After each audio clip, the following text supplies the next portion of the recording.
Unang-una guys, gitnang-gitna, no, mga blessings. Ito yung magagandang pagbabago, mga kapiksi. For some of you guys, maaari kayong maka-experience ng mga magaganda, happy changes na pagbabago, no, sa buhay nyo. And maaari ito magdala ng mga blessings, biyaya at kasaganaan sa buhay nyo. For some of you guys, parang meron kayong plano, bagong plano. These are new beginnings, mga kapiksi. Parang bagong plano, bagong pakikipagsapalaran na gagawin kayo. Itong plano na to guys, parang feeling ko more on business siya, more on negosyo.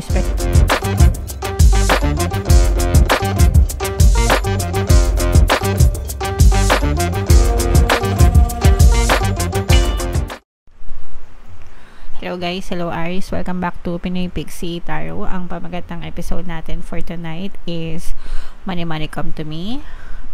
Money reading guys para ngayong November para sa Aries, Sun, Moon, Rising Sign, and Venus. Kung ano na lang yung makaresonate sa inyo guys, take that message. By the way mga kapixing, meron tayong naka-upload na yung ating 2025 kapalaran guys sa bawat zodiac sign.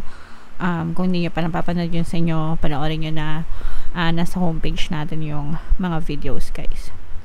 So ito yung money manifesting technique para sa inyo mga kapixie. We have Aspire. Find photos of the place where you would like to work or sketch it. Stick these images on a special board and look at them every day. Imagine and look at them every day. Draw the business card that you hope to have one day and pin that on the board too. Know that it will soon be yours. So ito guys, ibig sabihin nito yung paggamit ng vision board, mga kapiksi. Ito isang napakabisang technique na may kinalaman sa manifestation, no? So yung vision board guys, kahit anong board siya, pwedeng illustration board, cork board, na pwede nyong idikit sa mga dingding nyo, mga kapiksi, okay? Pwede rin digital. Nowadays marami ng vision board na available sa mga apps, no? So pwede nyo rin yun gawin guys. And kahit anong desire actually, pwede. Ang nakalagay dito kasi is sa work, no? Pero actually kahit anong desire nyo sa buhay, pwede nyo ilagay doon. So yung ikukwento ko sa inyo is yung nangyari kay Supergirl. Kung napanood nyo yung movie na The Flash, mga kapiksi, lumabas din yung character ni Supergirl, no? So yung artista na gumanap doon, ginawa niya itong technique na to, mga kapiksi, bago siya makast as Supergirl. So dun sa vision board niya, naglagay siya ng picture ni Wonder Woman. Si Wonder Woman, di ba, isa siyang superhero na babae sa DC. So yung picture ni Wonder Woman yung nilagay niya doon. Pero ang binigay sa kanya ni universe is yung role ni Supergirl, which is also a superhero character. Kasi ang gusto niya sa buhay niya is gumanap as a superhero sa isang movie. So nagkatotoo yung vision niya, yung nilagay niya doon sa vision board. So it's not exactly na si Wonder Woman yung ginanap niya, pero gumanap din siya as a superhero sa isang movie. Okay, so that's what happens guys. Binibigay sa inyo ni universe yung mga desires nyo based dun sa hinihiling nyo. So kahit anong pwede nyong ilagay, mga kapiksi. So kung gusto nyo ng bahay, ng trabaho, ng kotse, mga travel, ganyan, whatever guys, no? Kahit ano pwede nyo ilagay. Ang technique is you have to look at them every day and imagine having them in your life, mga kapiksi. And you have to claim it and declare that it will soon be yours. Okay?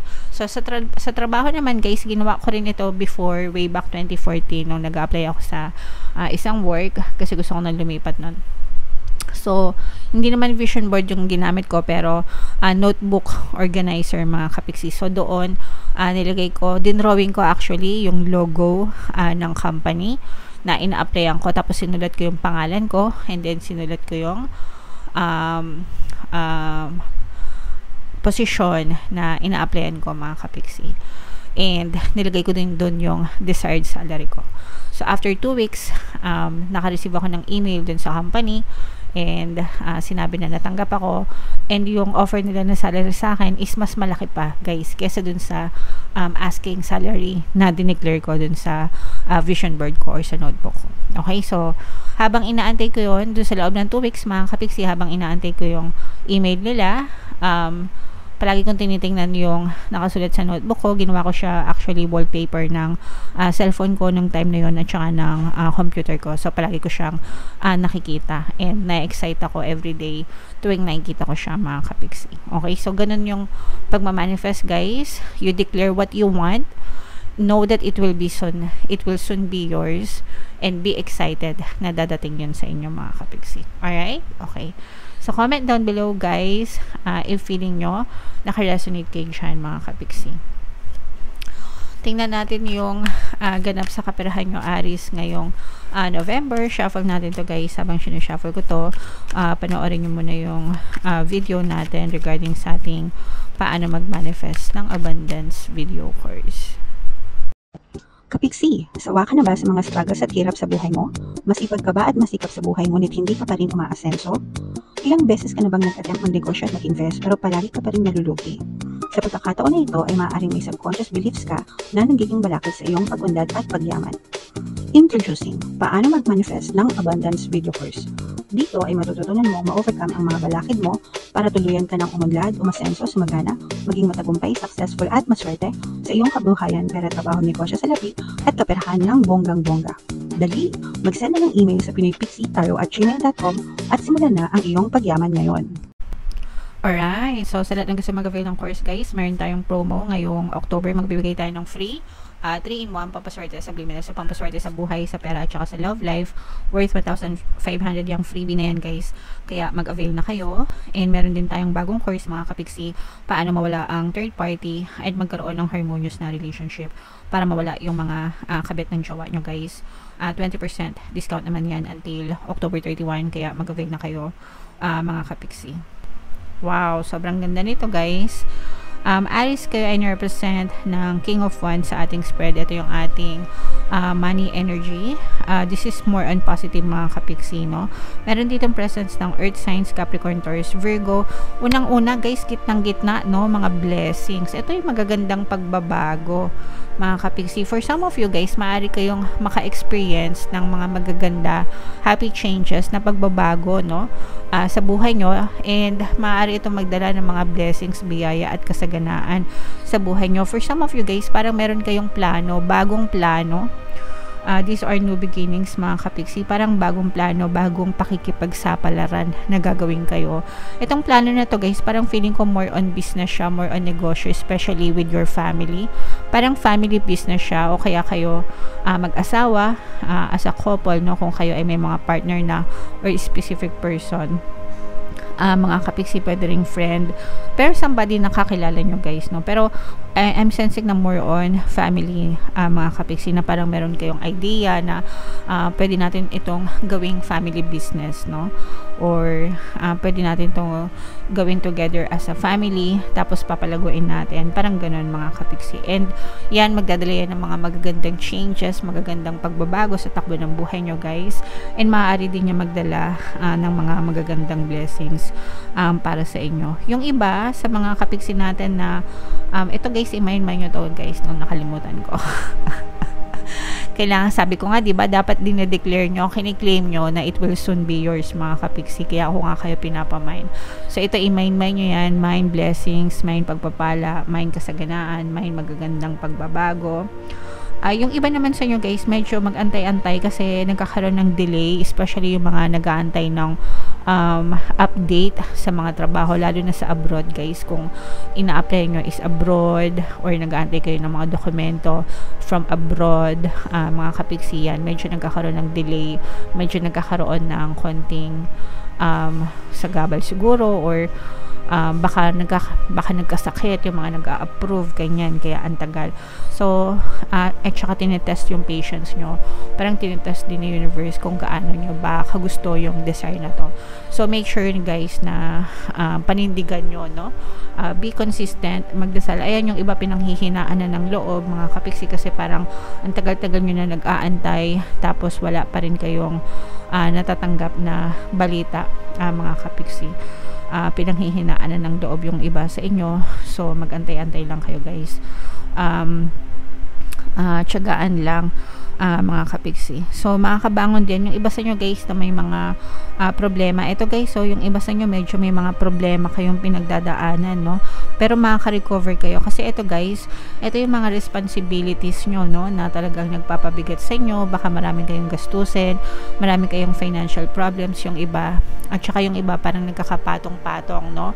Pwedeng, yung iba nagkakabaon-baon sa utang, mga kapiksi, tapos nagkakapatong-patong din yung mga financial problems. So, ang maganda naman dito guys is makaka-recover din kayo, makaka-move on din kayo dito sa mga problema na to, unti-unti. So, kung may mga debts kayo guys or mga utang, importante talaga na mabayaran nyo yan paunti-unti. Kasi makakahinga lang kayo ng maluwag guys kapag nakabayad na kayo ng mga utang, hanggang may utang kayo kasi parang at ease, parang hindi kayo at ease palagi kayo mag-worry, palagi kayo may stress, diba? So, habang maiksi ang kumot guys, magtiis mo ng mamaluktot. Pero ito guys, ang nakita natin dito is makaka-recover din kayo dyan sa mga problema na yan. Makaka-recover at makakabangon. Malalampasan nyo successfully itong mga problema na to, and makaka-recover kayo. So, hindi lang malalampasan, kundi makaka-recover pati mga kapiksi. Okay? So, tiis-tiis muna guys, and kailangan talaga masipag. Bukod sa pagiging masipag, kailangan sinasabay ng dasal at saka yung positibong mental diet. Huwag kayong magpapakanega, no? Yung tipong problemado na nga sa pera tapos nagpapakanega pa.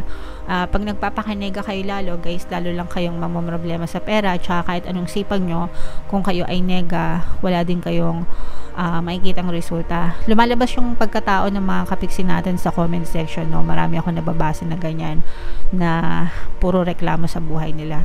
So, diyan lumalabas guys, yung sa pagko-comment nyo, diyan lumalabas yung totoong personality nyo, kung nega ba kayo, kung reklamador ba kayo, and kung bakit naghihirap kayo sa buhay nyo, okay? Yun yung mga kalaban guys ng kahirapan, yung pagrereklamo, pagiging reklamador, ungrateful, no? Yung masasakit magsalita, ungrateful. Ibig sabihin ng ungrateful, hindi marunong mag-appreciate, hindi marunong mag-thank you. Yan mga tao na yan, yung excuse for the word, makakapal ang muka, yan yung mga hindi talaga pinagpapala, mga kapiksi. So, unahin yung baguhin yung ugali nyo guys, and magdasal, sabayan ng positibong mental diet, iwasan magreklamo, and maging masipag. Sigurado malalampasan nyo rin itong mga problema na to guys, okay? Alright, pwede kayong makinig guys ng ating mga pampaswerte subliminals, paunti-unti, no? Mararamdaman nyo yung epekto niyan. Hindi yan instant, hindi yan biglaan na kapag nakinig ka na, bigla ka na lang yayaman. Hindi ganon. Ang epekto niyan is unti-unti. May kita mo na gumagaan yung takbo ng pera sa buhay nyo mga kapiksi. Napakarami ng success stories niyan. Tiyagain nyo lang, and importante na huwag kayong manega guys, okay? Right, so ito guys, i-mind nyo to sa comment section. Mine, tagumpay, mine, recovery, pagbangon, ito blessings, mga kapiksi, tsaka magandang pagbabago. I-main yan sa comment section guys, sa inyong mga positive energies na nakita natin sa reading nyo guys. Ito yung ating 2025 kapalaran, panoorin nyo na, and ito naman yung ating success stories ng paano mag-manifest ng abundance video course. Click here to subscribe guys, and ito yung ating mga pampaswerte subliminals. Thank you for liking, sharing, and subscribing. See you next time. I love you all guys. Have a nice day. Bye-bye.